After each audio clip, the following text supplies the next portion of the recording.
The night my husband erased me from his life was the night I finally became visible again. Eleanor Whitmore did not know she was homeless until the motel clerk stopped looking her in the eye. He did not raise his voice. He did not explain much. He only pointed to the notice taped to her door. Payment due by morning. At 67, after 42 years of marriage, Eleanor stood in the rain with 3 cardboard boxes, $26 in her purse, and a wedding ring mark still pale on her finger. Her ex-husband was not sleeping in a motel. He was across town with a younger woman, in a life he had prepared before Eleanor even knew hers was being taken apart. And the home she had cleaned, paid for, prayed in, and filled with family photographs was already gone. That night, Eleanor drove past the last streetlights of Ash Hollow with nowhere to sleep. Then she saw it. A rusted gate, a forgotten quarry road, and, deep beyond the trees, a rotting cabin everyone believed was worthless. The roof leaked. The windows were cracked. The stove barely breathed heat. But the world had forgotten that cabin for the same reason it had forgotten Eleanor. It looked finished. 1 year later, when her ex-husband found her there, he expected ruin. Instead, he found proof. Eleanor had rebuilt what he left behind. And if you believe Eleanor deserved more than silence, subscribe, because every time we look away, someone like her disappears a little more. The notice on the motel door was only the last thing Eleanor Whitmore saw that night. The first betrayal had been signed months earlier. But standing there in the rain, with a paper grocery bag softening in her arms, Eleanor did not know that yet. She only saw the words taped to room 14. Payment due by morning. No one shouted. No one touched her.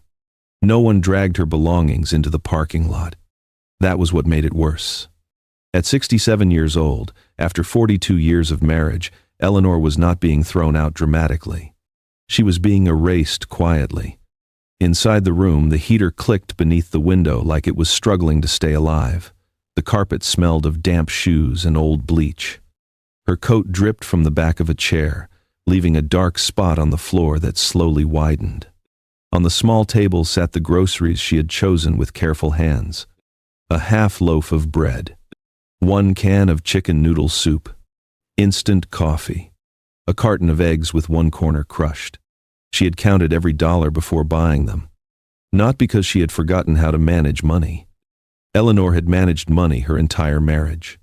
She had stretched paychecks, clipped coupons, planned meals, saved for birthdays, and made Daniel's business dinners look effortless when the checking account was already thin. But now the numbers did not stretch. They only warned her. Beside the bed were 3 cardboard boxes. 3 boxes. That was what remained of the home where she had raised her son, hosted Christmas mornings, folded Daniel's shirts, and kept framed photographs dusted on the mantel. 1 box held divorce papers. 1 held family pictures wrapped in newspaper. The last held small things no one else would have thought to save. Her mother's recipe cards, a sewing tin, a pair of reading glasses, and an old wooden-handled brush she used to clean dust from carved furniture. Eleanor picked up the brush. For a moment, her fingers remembered another life. Before Daniel's career, before the dinner parties, before she became the woman who remembered everyone else's needs before her own, there had been a shop once. Old wood, sawdust, a younger Eleanor with varnish under her nails and plans she had not yet learned to surrender. Then the memory passed. The motel light buzzed overhead. Her phone lay face down on the bed. Aaron had called that afternoon, but Eleanor had not answered. Her son lived across the country with a wife, children, a mortgage, and the kind of busy life that made emergencies feel like interruptions. She had told him she was fine too many times. Now the truth felt almost impossible to say. What was she supposed to tell him? That his mother had $26 left? That she might not have a room tomorrow? That the house he grew up in had been sold before she even understood she was losing it? Eleanor opened the folder on the bed. The property agreement sat on top. She had read it before, But fear has a way of blurring details until the mind is ready to see them. This time, one date stopped her. It was not from the week Daniel left. Not from the month he asked for divorce. It was from spring. Back when Eleanor was still planting tomatoes behind the kitchen window. Back when she was still washing his coffee cup and setting it beside the sink. Back when she still believed they were growing old in the same house. Her hand tightened on the page. Daniel had not made a sudden mistake. He had made arrangements. And Eleanor, the woman who had kept that house alive for 42 years, had been the last person invited into the truth. Outside, rain tapped against the glass. The notice waited in her purse. By morning she would have to leave. But before she could understand where she was going, she had to understand how a life she built with both hands had been taken from her one quiet signature at a time. Before the papers, before the motel, before Eleanor Whitmore sat in room 14 staring at a date that proved her life had been taken apart behind her back. There was a white house outside Lexington, Kentucky, with green shutters and a maple tree that turned gold every October. To neighbors, it looked like a good life. A stable marriage. A hard-working husband. A son raised well. A kitchen light that always came on before sunrise. But inside that house, Eleanor had been disappearing for years. Not all at once. Not in a way anyone could point to. She disappeared the way a favorite photograph fades in the sun. Slowly, quietly, until one day, the face is still there, but the color is gone. When Eleanor first met Daniel, she was 23 and working in a small furniture repair shop near Lexington. Back then, her hands were always marked with some trace of work. A little varnish near the nail. A line of dust across her sleeve. The faint smell of lemon oil on her skin. She loved old wood because it never lied about where it had been. A dent told a story. A scratch held a memory. A cracked chair was not useless. It only needed someone patient enough to see what could still be saved. Eleanor had that patience. She kept a notebook full of sketches, rocking chairs, side tables, cabinets with glass doors, a small painted sign she hoped to hang outside her own shop one day. Whitmore Restorations. It was not a fantasy to her. It was a plan. Then Daniel's real estate career began moving faster than either of them expected. First came evening calls. Then weekend showings. Then client dinners in their dining room, where Eleanor learned to make everything look effortless. She remembered names Daniel forgot. She set flowers on the table when money was tight. She cooked for men who praised the warmth of the home without ever asking who created it. At first, Eleanor saw it as partnership. Daniel was building something. She was helping him build it. Then Aaron was born, and the shape of her days changed again. There were bottles at midnight, school forms, doctor visits, birthday cakes, lost shoes, laundry folded after everyone else was asleep. The repair shop became occasional work, then something she would return to later. Later became the most dangerous word in Eleanor's life. Later, when Daniel's career settled. Later, when Aaron was older. Later, when the mortgage felt lighter. Later, when everyone needed less from her. But everyone never needed less. They only became used to her giving more. Her tools moved from the kitchen table to the laundry room, from the laundry room to the garage, from the garage to a box behind Christmas decorations and old paint cans. No one told her to stop dreaming. That would have been easier to fight. Instead, life simply kept needing dinner. Clean towels. A calm voice. A birthday remembered. A problem solved before anyone else noticed it existed. And Eleanor became so good at holding everything together that people stopped seeing the hands doing the holding. Years passed in small, ordinary trades. Her dream for Daniel's reputation. Her time for Aaron's stability. Her silence for peace. Her identity for the appearance of a happy home. Still, Eleanor loved parts of that life. That was the painful truth. She loved the maple tree. She loved Aaron's footsteps on the stairs. She loved Sunday coffee in the kitchen before Daniel became too busy to sit. A person can be grateful for a life and still be slowly erased by it. By the time Daniel retired, Eleanor thought the hard part was over. She imagined quiet mornings, a small vegetable garden, maybe a cleared corner of the garage where she could bring old furniture back to life again. But retirement did not bring Daniel home to her. It made him restless. He stood too long in front of mirrors, bought shirts that looked like they belonged to a younger man, took calls outside, even when the wind was cold. Eleanor noticed. Of course she did. After 42 years, she could hear a lie before it became words. Still, she gave him the kindness of doubt, until one afternoon, while searching the garage for garden twine, she opened the cabinet where her old tools had been stored. The box was there, but it had been pushed behind Daniel's property files. One folder had slipped open. Eleanor reached to close it, then froze. On the top page was a woman's name she did not recognize. Underneath it was a date, and beneath that, the address of Eleanor's own house. She stood in the garage with her hand on the folder, listening to Daniel laugh on the phone inside. And for the first time, Eleanor wondered if the home she had spent her life protecting was already being discussed without her. The folder in the garage did not look dangerous. That was what Eleanor remembered later. It was plain manila, bent at one corner, with Daniel's neat handwriting across the tab. No warning, no red mark, nothing that looked powerful enough to divide a woman from the life she had spent 42 years holding together. Eleanor stood with one hand on the cabinet door, staring at the page inside. There was a woman's name she did not recognize, a date she could not explain, and beneath both of them, the address of her own house. Not a rental property, not one of Daniel's listings. Her house. The house where Aaron's height marks still faintly lined the pantry door. The house where Eleanor knew which window stuck after rain. The house where every drawer carried some small evidence that a family had lived there. From the kitchen, Daniel's voice drifted toward her. Low, relaxed, almost cheerful. Eleanor closed the folder slowly. That was the first thing she did right. She did not walk into the kitchen with trembling hands. She did not give Daniel a chance to smooth the truth before she understood it. She pushed the file back where she had found it, and waited.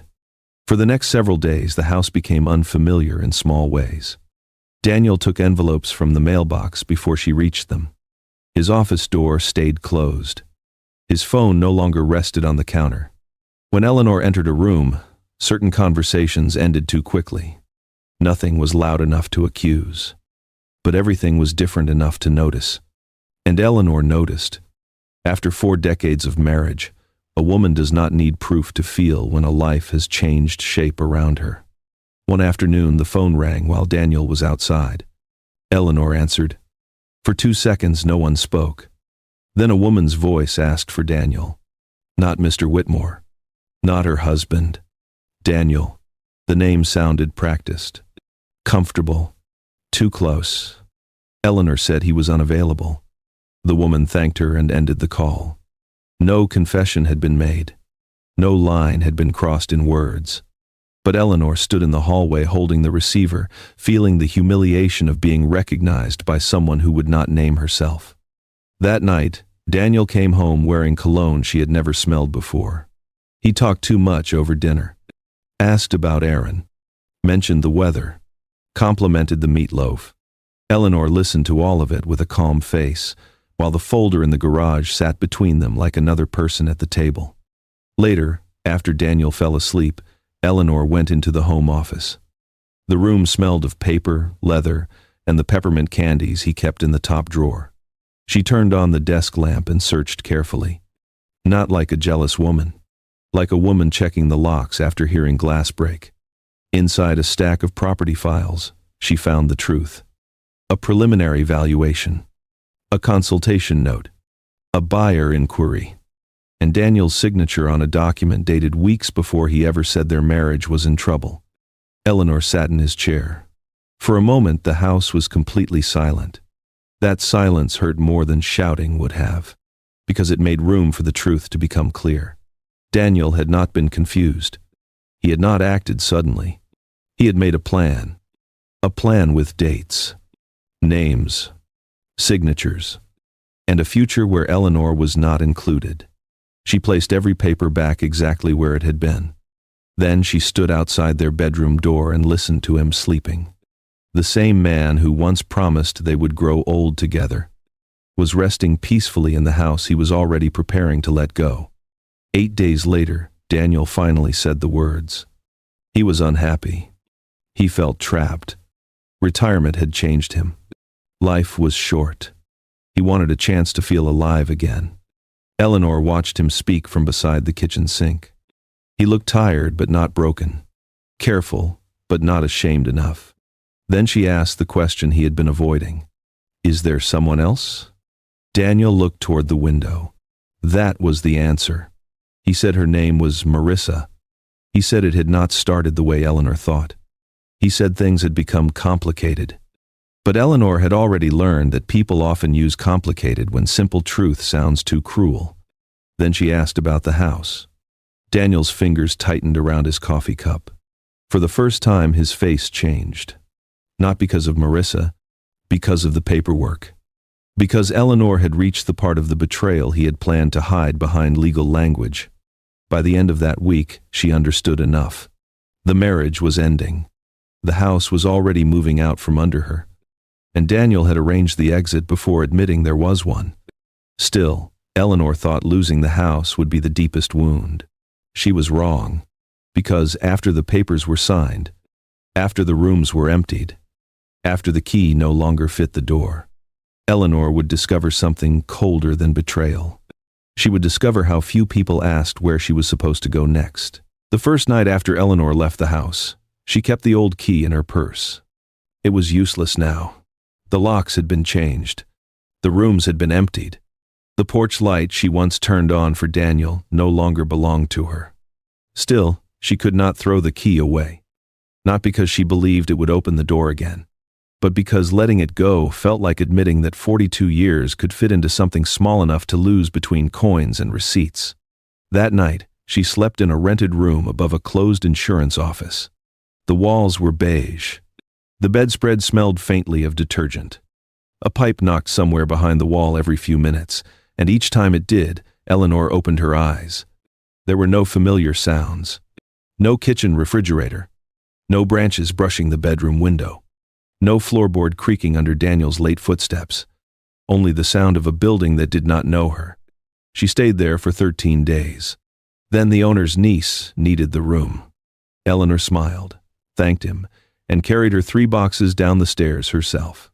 That became her life. Not homelessness in the way people imagine it. No cardboard sign. No dramatic collapse. Just one temporary place after another. Each one reminding her not to unpack too much.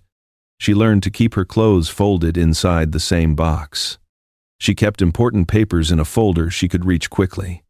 She memorized which motel lobbies had coffee after breakfast hours, which grocery stores marked down bread near closing, which parking lots felt safe enough to sit in while deciding where to go next. She called it managing. That was the word Eleanor used when fear needed to sound respectable. Aaron called every Sunday evening from Oregon. His voice always carried pieces of his life in the background. A child asking for juice. A cabinet closing. His wife reminding someone about homework. "Mom, are you sure you're okay?" Eleanor would look around whatever room she was in that week and smile into the phone. "I'm doing all right, sweetheart." She said it like a mother, not like a woman who needed help. Because if she told him the truth, Aaron would come. And if he came, his wife would make space. His children would whisper around her. A guest room would become a quiet obligation. Eleanor loved her son too much to arrive in his life as an emergency. Or maybe she still needed one person to believe she was not falling apart. By the 3rd month, her savings had thinned to a number she checked every morning and regretted checking every night. She stopped buying meat unless it had a discount sticker. She washed underclothes in motel sinks. She sat in public libraries longer than necessary because they were warm, quiet, and free. One afternoon, rain began while she was inside the county library near Ash Hollow. Eleanor sat near the back with a gardening book open in front of her, though she had not turned the page in 20 minutes. Across the room, a little girl leaned against her grandfather as he helped her read. The girl stumbled over a word. The old man waited patiently. No irritation, no hurry, just love moving slowly. Eleanor looked down before anyone could see her eyes fill. She did not miss being useful to Daniel. That part was starting to loosen. But she missed belonging somewhere without having to explain why she was there. When the library closed, she walked through the rain to her old Buick. The back seat held her boxes under a blanket. The gas needle sat low. On the passenger seat was a county map she had taken from a rack by the door. She meant to drive back toward the cheapest motel. Instead, her eyes caught a thin gray road east of Ash Hollow. No town name, no landmark, just a service road bending into the hills. Eleanor stared at it for a long moment. Then she turned the car that way. The pavement narrowed within minutes. Trees leaned close enough to scrape the side mirrors. Rain clicked against the windshield. Then, through the wet brush, she saw a rusted gate hanging crooked from one hinge. Beside it stood an old sign, faded almost white. Quarry site closed. Eleanor slowed. The road beyond the gate dropped into shadow. For months, every door had told her she could not stay. But this one, this forgotten one, was open. The gate made no sound when Eleanor pushed through it. That was the first thing that unsettled her. Something that old should have protested. It should have scraped against the gravel or groaned on its rusted hinge. But the gate only shifted open under the weight of her hand, as if it had been waiting too long to resist anyone. Eleanor drove slowly down the narrow service road. The Buick's tires rolled over wet leaves, loose stones, and broken patches of pavement half covered by weeds. Branches brushed the sides of the car. Rain slid down the windshield in uneven lines, blurring the world ahead into gray and green. Then the trees opened. The quarry appeared all at once. Not like a place, like a wound cut into the earth. Tall limestone walls rose on both sides, pale and streaked with dark rainwater. At the bottom, shallow pools reflected the cloudy sky. Old equipment foundations sat under vines. Rusted metal posts leaned from the ground. Young trees had grown through cracks where trucks must have once passed every day. Eleanor stopped the car. For a moment, she did not breathe deeply. The silence was too large. No highway. No motel doors. No television through thin walls. Only rain falling into stone. She almost turned around. A sensible woman would have. But Eleanor had spent months being sensible and still ended up with nowhere to stay. So she drove farther. Near the back of the quarry, partly hidden behind sycamore trees, she saw the cabin. It was smaller than she expected. A narrow wooden structure with a sagging porch, a rusted metal roof, and two front windows clouded with grime. One shutter hung loose. Moss darkened the steps. A stovepipe leaned from one side like it had survived years of storms by stubbornness alone. Eleanor parked several yards away. She sat with both hands on the wheel, watching the cabin through the rain. It did not look welcoming. It looked tired. But tired was not the same as useless. After a long moment, she took her purse, stepped out, and crossed the wet ground carefully. The porch board dipped under her left foot. She froze. Listened. Nothing moved inside. The front door was swollen from weather. Eleanor pressed her shoulder against it once, then again, until it opened with a soft crack of old wood letting go. The smell met her first. Dust. Mildew. Cold ashes. And something dry beneath it all, like wood that had waited years for heat. The main room was nearly empty. A black wood stove sat against the far wall. A cracked chair lay on its side near the corner. There was a small kitchen area with stained cabinets and a sink that coughed out nothing when she turned the handle. In the next room, she found a narrow bed frame without a mattress. The bathroom had a rusted faucet, a cracked mirror, and a floor that dipped too much near the tub. Above her, water dripped steadily into a cooking pot someone had left behind long ago. Eleanor looked around and almost laughed. Not because it was funny, because the whole place was impossible. No proper heat. No clean water. No lock she trusted. No reason any reasonable person would choose it. And yet, for the first time in months, no one was asking her to leave. That thought landed quietly, harder than it should have. Eleanor walked back to the main room and stood near the stove. On the wall beside it, she noticed faint marks scratched into the wood. Dates. Initials. Small lines made by hands that had once worked here, rested here, maybe waited out storms here. The cabin had not always been forgotten. Men had eaten here. Someone had warmed coffee on that stove. Someone had stood at those windows and watched quarry trucks move beneath the cliffs. A place could become abandoned without becoming empty of memory. Eleanor touched the edge of the cracked chair. Then her eyes moved to a heavy wooden table pushed near the back wall. It was warped, stained, and missing part of one leg. The surface was scarred by deep cuts and black rings from old cups. Most people would have seen junk. Eleanor saw walnut. Her hand moved before she thought about it. She brushed dust from the tabletop with her palm. Under the grime, the grain was still there. Faint. Buried. But there, a strange feeling passed through her. Not hope. Hope was too large a word for that room. It was something smaller. Recognition.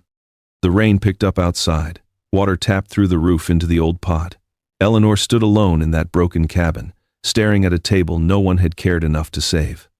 Then she whispered, almost without meaning to, "You and me both." She only meant to stay until the rain eased. That was what she told herself. But evening came quickly inside the quarry. The stone walls swallowed the light early, and by the time Eleanor stepped back onto the porch, the road behind her had darkened under the trees. She returned to the car, pulled one blanket from the back seat, and sat there listening to rain fall around the hidden cabin. For the first time in a long while, the silence did not feel like rejection. It felt like cover. Before sleeping, she looked once more at the cabin's crooked doorway. She did not know who owned it. She did not know why it had been left behind. And she did not know that someone in Ash Hollow still remembered smoke rising from that old stovepipe. She only knew one thing. Every place had told her to move on. But this broken cabin had not. By morning, Eleanor understood the cabin was not quiet in daylight. It creaked. It settled. It clicked when the wind moved through the broken window frame. The place had its own language, and every sound seemed to ask whether she was foolish enough to stay. She woke in the Buick with a stiff neck, cold fingers, and rainwater beating on the windshield. The quarry looked different under pale morning light, less frightening, but not safer. The cabin roof had leaked through the night. A dark stain had spread across the ceiling near the stove. The porch sagged more than she had noticed. One corner of the front step had rotted soft enough that her heel almost went through it. Eleanor stood there with her blanket around her shoulders and made a quiet decision. She would not call this home. Not yet. She would only make it safe enough for one more night. That sounded reasonable. That sounded temporary. So she drove into Ash Hollow and spent $23 at a small hardware store with wooden floors and a bell over the door. She bought duct tape, a tarp, matches, a cheap broom, 2 cans of soup, and a packet of nails she hoped were the right size. The clerk looked at her muddy shoes, then at the tarp. "Storm damage?" he asked. Eleanor nodded. It was not exactly a lie. Back at the quarry, she swept out the main room. Dust rose in gray clouds. She taped plastic over one cracked window. She dragged rotten cardboard and broken boards outside. Every movement made her body ache, but each cleared corner changed the air. By late afternoon, she tried the wood stove. The first smoke came back into the room so fast it frightened her. Eleanor coughed, stumbled outside, and stood on the porch with one hand pressed to her chest while smoke curled lazily through the open doorway. That was when she heard the truck. Not close at first. Just the low grind of an engine somewhere beyond the trees. Eleanor froze. The sound grew louder. A faded blue pickup appeared on the quarry road, moving slowly, like the driver knew every rut and washed-out turn. It stopped several yards from the cabin. An old man stepped out. He wore a canvas jacket, work boots, and a cap darkened by years of weather. His beard was white, along the jaw. In one hand, he carried a metal toolbox. Eleanor did not move from the porch. The man looked at the smoking doorway, then at her, then at the tarp folded near the steps. "You trying to heat the cabin?" he said, "or smoke yourself like ham?" His voice was dry, not cruel. Eleanor should have been embarrassed. Instead, she was too relieved to answer quickly. "I thought the stove would work." "It might," he said, "if the pipe ain't packed full of bird nests." He looked up toward the leaning stovepipe. "Name's Walter Briggs. Worked this quarry 30 years before it shut down." Eleanor tightened her grip on the porch rail. "I'm not trying to cause trouble." Walter studied her face for a moment. Not the way people stare when they want gossip, more like he was measuring how much truth a person could carry before she dropped it. "Trouble usually gets here before folks do," he said. Then he opened his toolbox. He did not ask why she was there. That was the first kindness. He only told her to stand back while he checked the stovepipe. Then he showed her the nest he pulled loose, packed with twigs, feathers, and old soot. "Fire don't forgive guessing," Walter said. "You learn that fast out here." He made her watch as he cleared the pipe, checked the draft, and showed her how to open the stove door without filling the room with smoke. Then he handed her the brush. "Your turn." Eleanor stared at it. "My turn? If you're staying even one more night, your hands need to know what keeps you alive." That sentence settled inside her. Not soft, but steady. For the next hour, Walter showed her which porch boards were unsafe, how to brace the broken step, and where rain was slipping under the roof metal. He did not do everything for her. He demonstrated once, then waited while she tried. Her first nail bent sideways. Walter said nothing. Her second went in crooked. Still, he waited. By the fifth, the board held. Eleanor looked at it longer than she needed to. It was only one board, but it had obeyed her hands. Before leaving, Walter stood beside his truck and looked back at the cabin. "Folks in town think this place belongs to nobody," he said. "That ain't exactly true." Eleanor's stomach tightened. "Who owns it?" Walter's eyes moved toward the far quarry wall, where vines covered an old concrete foundation. "That's the question," he said. "Been the question for years." Then he reached into his coat pocket and handed her a small folded note with his phone number written on it. "If that stove acts up again, call before you kill yourself." He climbed into the truck, started the engine, and drove toward the gate. Eleanor stood in the fading light, the note in one hand, the hammer in the other. For the first time, the cabin felt less like a hiding place, and more like a secret someone had almost forgotten to bury. The first thing Eleanor saved inside the cabin was not the roof. It was the table. For 3 days after Walter Briggs left, she told herself there were more urgent repairs. The porch step still needed bracing, the window plastic rattled at night. The stove required careful watching, and every bucket of water had to be carried like it mattered. But each time Eleanor crossed the main room, her eyes went back to that old walnut table near the wall. It leaned slightly to one side. One leg had split near the joint. The surface was stained almost black in places, scarred with knife marks, burn rings, and scratches too deep for ordinary cleaning. It should have looked ruined. Instead, it bothered her. Not because it was ugly, because she could still see what it had been. One morning, after the cold had lifted just enough for her fingers to stop aching, Eleanor pulled the table toward the window. Dust rose from the floorboards. One corner dragged unevenly, and the weak leg gave a small crack that made her stop breathing. She stood still until the table settled. Then she whispered, "All right," slowly. The words were not for the table alone. She found the wooden-handled brush from her box and began clearing years of dirt from the grain. The motion came back before confidence did. Small circles. Light pressure. Follow the lines. Do not fight the wood. Listen to what it is willing to give. Her hands remembered things her life had made her forget. By noon, she had cleaned enough to see the walnut beneath the grime. By evening, she had removed the broken support piece and placed it on the floor like evidence. The next morning, she made her first mistake. She cut a replacement brace too short. The second piece split when she drove the nail too hard. The third fit badly enough that the table rocked worse than before. Eleanor sat back on her heels and stared at it. For a moment, shame rose quickly. That old familiar voice, the one that said she had waited too long, that whatever she once knew had gone dull from disuse, that a woman who could not keep her marriage, her house, or even a motel room had no business pretending she could restore anything. Then a drop of water landed in a tin bowl near the stove. The sound pulled her back. One drop, then another. Small things still mattered. She picked up the brace again. This time she measured twice, cut once, waited before hammering. The table held. Not perfectly, but enough. Over the next week, Eleanor worked on it in pieces. She sanded carefully, stopping before the scars disappeared. She filled the deepest split. She cleaned the joints. She rubbed oil into the wood until the surface warmed beneath her palm. She did not make it look new. New would have been a lie. She made it honest. When Walter returned, he did not speak at first. He stepped inside, removed his cap, and ran one rough hand over the table's surface. Eleanor waited. She had not realized how badly she wanted him to say something. Finally, Walter nodded. "Quarry men ate lunch on this thing for years," he said. "Coffee, cards, pay envelopes, bad news, good news."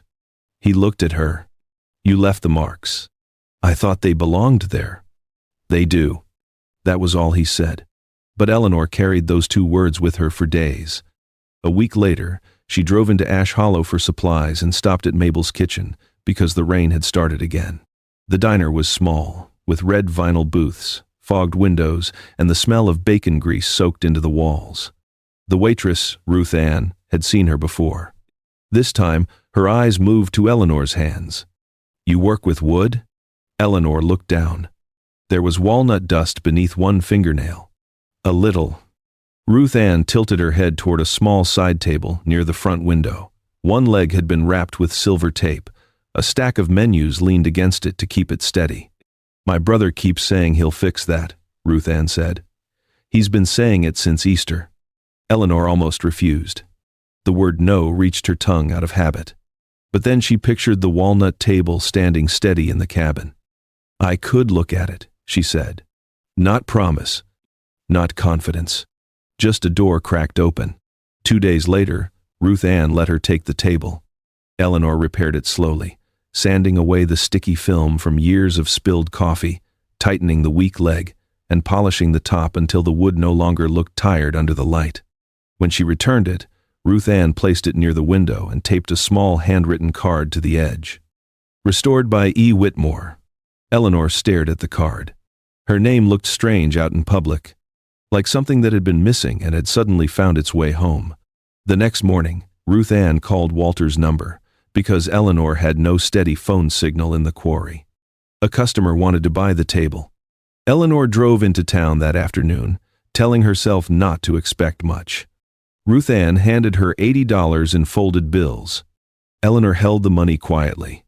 It was not enough to change her life, but it was the first money in years that had not come through Daniel, a settlement, or survival.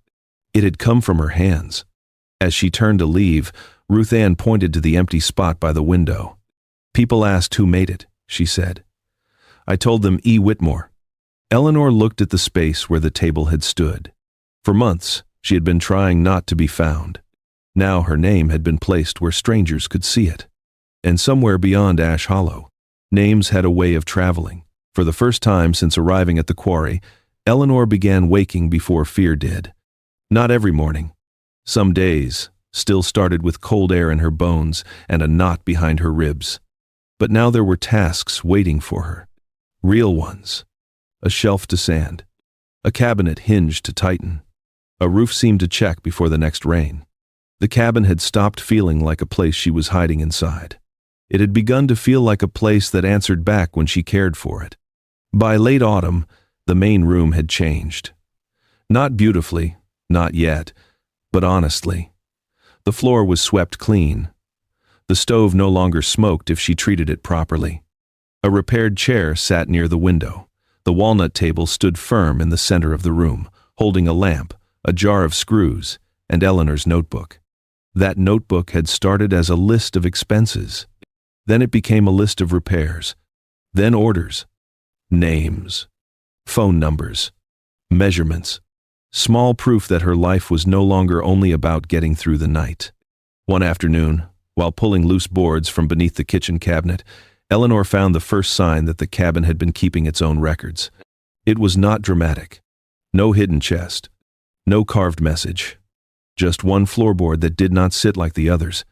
It lifted too easily at one end, as if someone had pried it up before and placed it back in a hurry. Eleanor paused. The cabin was quiet around her. Outside, wind moved dry leaves across the porch. She set down the pry bar and knelt carefully. Under the board was a narrow space, packed with dust, mouse droppings, and something wrapped in brittle oilcloth. For a moment, Eleanor only looked at it. She had lived long enough to know that not every discovery is a gift. Some things hidden away are hidden for a reason.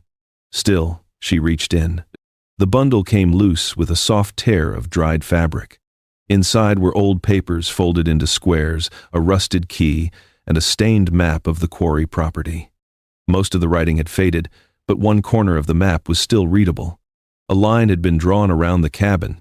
Not the entire quarry. Just the cabin, the spring path, and a narrow strip leading toward the old service road. Beside the outline were two words written in black pencil. Caretaker parcel. Eleanor read the words twice.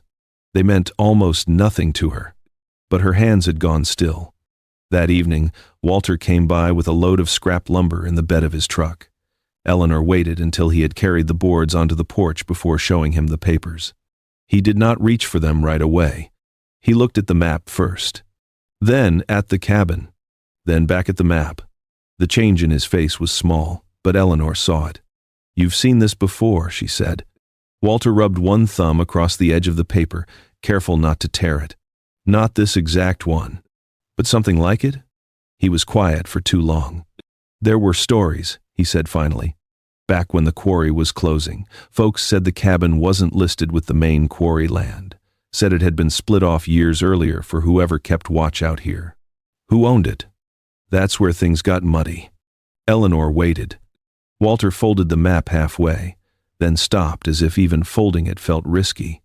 Company went bankrupt. Records changed hands. Some taxes got paid, some didn't. People moved. People died.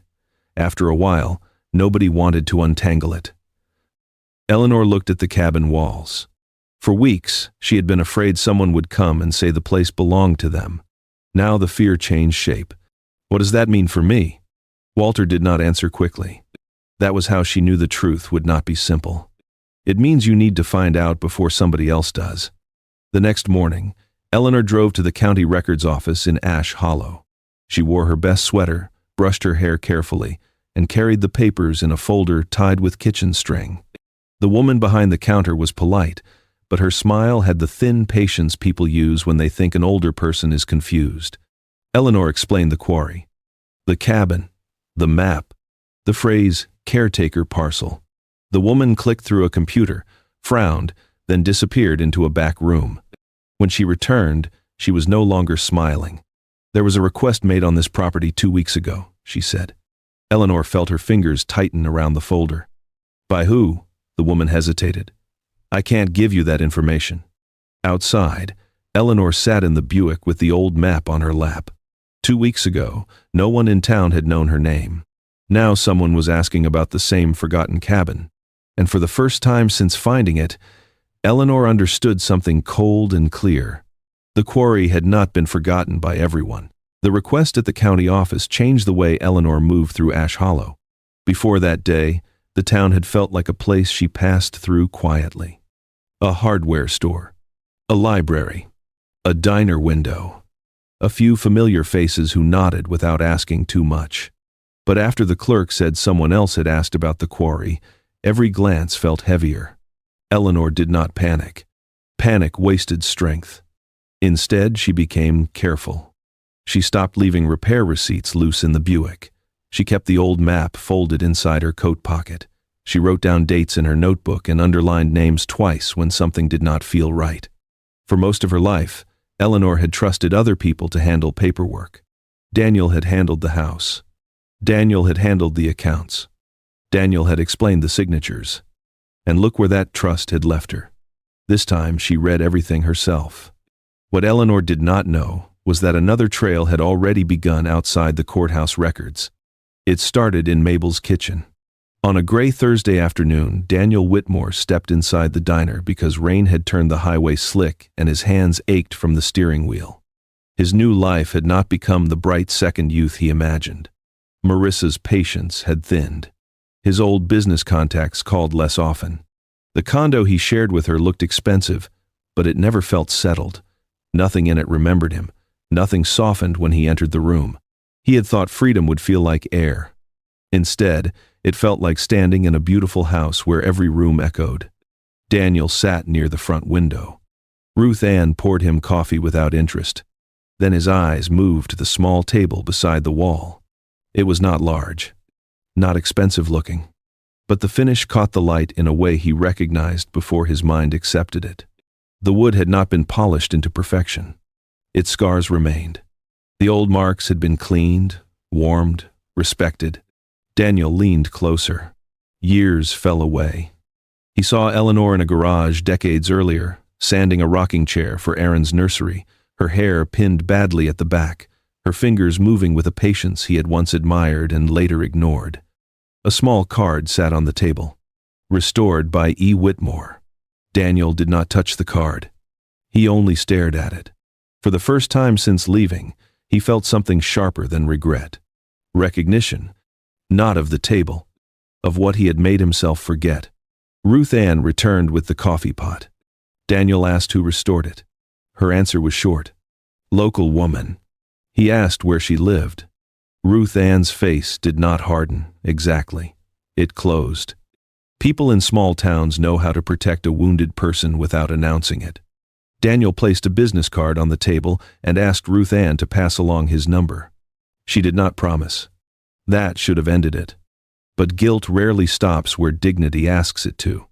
Daniel returned 2 days later. Then again the next week. Each time, there was another piece.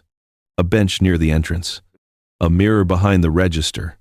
A narrow shelf holding jars of sugar and cream.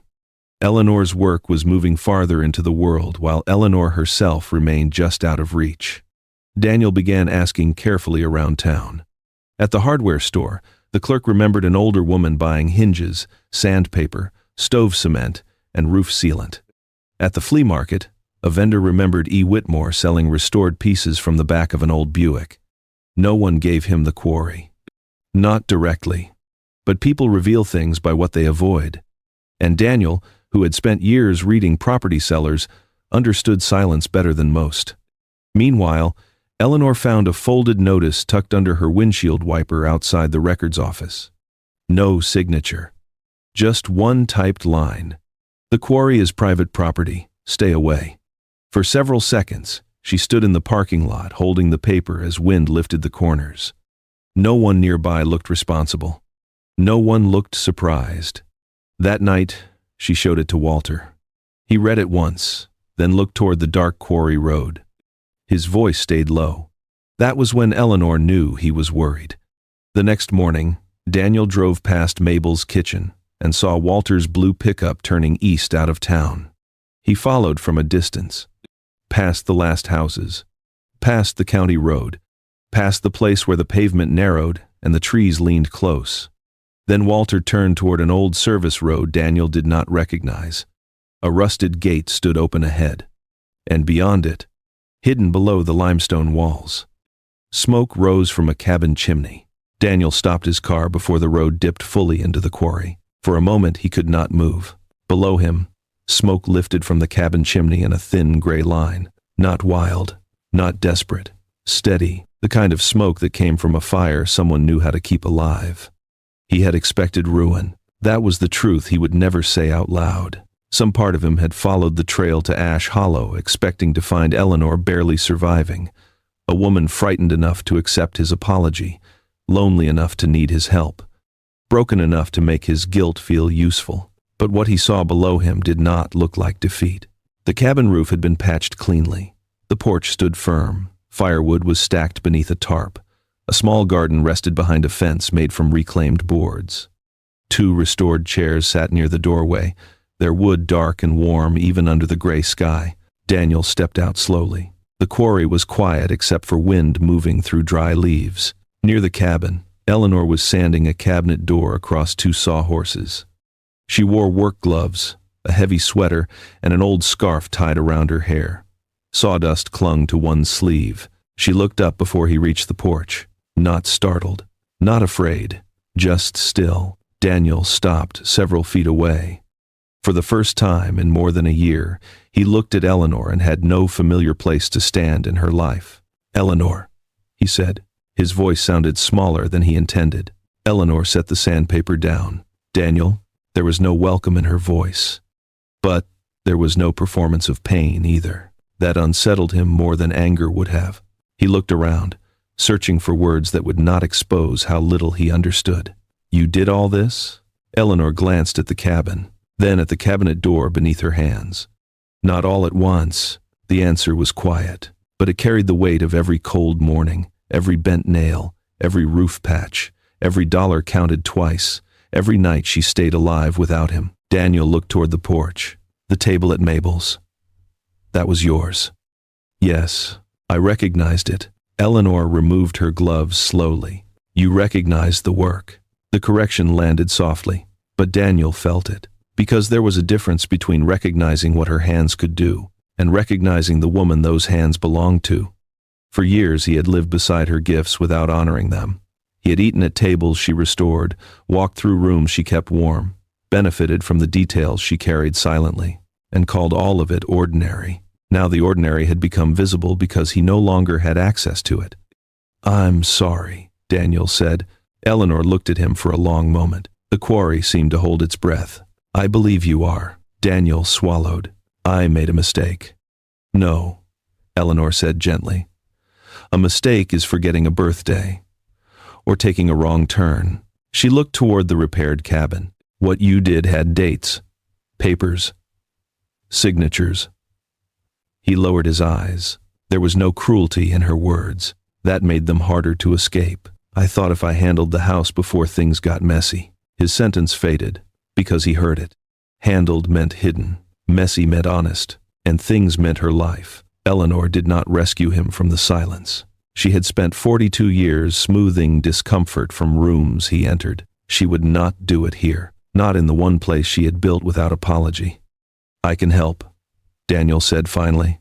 "With money, with repairs, with whatever you need."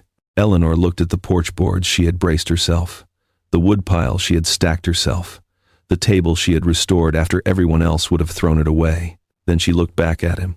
"I know how to repair things now." Daniel nodded once, and for the first time he seemed to understand that the sentence was not only about the cabin. He had come looking for the woman he left behind. But that woman no longer existed, not because she had become hard, because she had become whole. A truck engine sounded behind them. Walter's blue pickup appeared near the gate and rolled slowly into the quarry. Ruth Ann sat in the passenger seat holding a folder against her chest. A few minutes later, Aaron's rented SUV followed. Daniel turned. Eleanor did not look surprised. Walter had called her that morning. He had seen Daniel asking too many questions. He had also called Aaron because Eleanor had finally told her son enough of the truth. Not everything. No mother hands over every wound at once. But enough. Aaron stepped out of the SUV and stared at the cabin. His face changed slowly. He saw the patched roof, the garden, the workbench, the restored furniture. Then he looked at his mother, not with pity, with the kind of grief that comes when love realizes it arrived late. "Mom," he said. Eleanor walked to him, and for the first time in months, she let someone hold her without pretending she was fine. Daniel watched from several feet away. For once he stood outside the circle of care, and no one invited him in. Inside the cabin, Walter placed the old map on the walnut table. Ruth Ann laid down copies from the county office. Aaron listened while Eleanor explained what they had found. The cabin had been separated from the main quarry decades earlier as a caretaker parcel. The records were old, incomplete, almost buried, but not useless. They gave Eleanor a legal path forward. A restoration lease, a tax claim review, A county-approved purchase application. It was not sudden wealth. It was better. It was safety earned through patience, repair, witnesses, documents, and the simple fact that Eleanor had kept alive what everyone else abandoned. Weeks passed, then months. Eleanor did not win the cabin in one dramatic moment. She secured it the same way she rebuilt it, piece by piece. Walter gave a statement about the quarry's history. Ruth Ann testified that Eleanor's work had become part of the town. Aaron helped organize records and phone calls. Eleanor saved every receipt, every repair note, every date. And by spring, the county approved her caretaker agreement while the final purchase process moved forward. For the first time in more than a year, Eleanor had an address that did not depend on someone else's kindness. She named her small business Quarry Light Restorations. People began bringing her broken chairs, old tables, cabinet doors, and family pieces they could not bear to throw away. Eleanor did not erase their scars. She made them strong enough to keep telling the truth. Daniel never returned to the quarry. Months later, he sent a letter. Eleanor read it once beside the stove. It was honest enough to keep, but not powerful enough to reopen the door. She placed it in a drawer. Then she went back to work. Because peace was not something Daniel could return after taking so much. Peace was something Eleanor had built herself, one careful piece at a time. On the first anniversary of the night she found the quarry, Eleanor stood on the porch before sunrise with a cup of coffee warming both hands. The stone walls were still dark. The garden was quiet. The cabin behind her creaked softly in the cold. Then the first light entered the quarry. It touched the repaired roof, the stacked firewood, the walnut table visible through the window. And finally, Eleanor's hands. Those hands had packed 3 boxes, held a useless house key, opened a folder that broke her heart, cleared dust from forgotten wood, signed papers in her own name, and built a life no one could quietly sell out from under her. Daniel had left Eleanor believing she had nothing, but he was wrong. He had only left her with the things he never understood how to value: her patience, her skill, her dignity, and the quiet strength to begin again when no one was watching. So tell me in the comments, do you think Eleanor was right to keep Daniel outside the life she rebuilt? Or do you believe forgiveness should have opened the door again? And before you leave, think about this. How many people like Eleanor disappear because everyone assumes someone else is paying attention? If this story made you feel even a little of that weight, like this video so more people see it, subscribe, not because you were told to. Subscribe because stories like Eleanor's are what happen when the world looks away. And if you stayed until the end, thank you. You did what too many people in Eleanor's life failed to do. You stayed.